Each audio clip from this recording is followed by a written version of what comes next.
U.S. officials say they've smashed an Iranian plot to bomb Saudi Arabia's ambassador in Washington with paid help from a Mexican drug cartel. And one of the suspects was living right here in Central Texas. Mansour Arbabsiar, a U.S. citizen with an Iranian passport, was arraigned in Manhattan today. He has a Pflugerville address.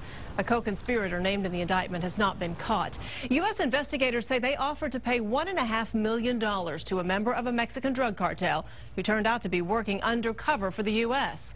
The feds say Iran's government was behind their plot that also involved blowing up the Saudi and Israeli embassies in Washington.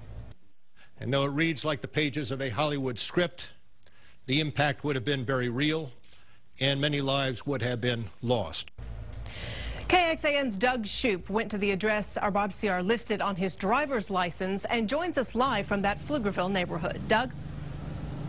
Well, Leslie, earlier this afternoon, there were a lot of curious families, as you would imagine, in their driveways as the media gathered outside of this home in Pflugerville. Now, we did not see anyone come out of the house until about 2 hours ago when the suspect's estranged wife came out to talk with reporters, hoping to protect her family.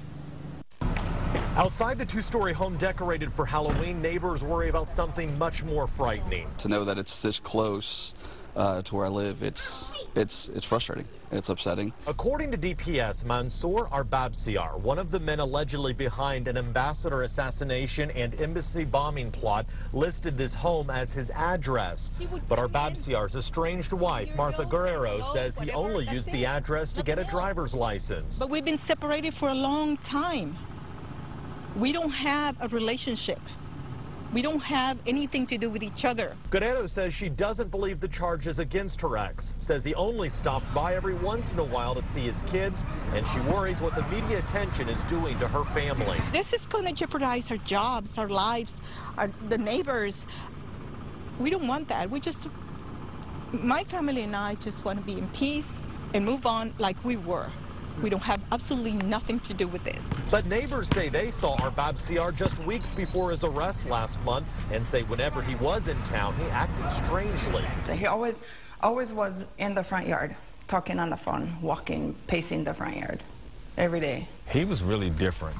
He would come outside at night, talk really loud on the telephone in a different language, pace the sidewalk.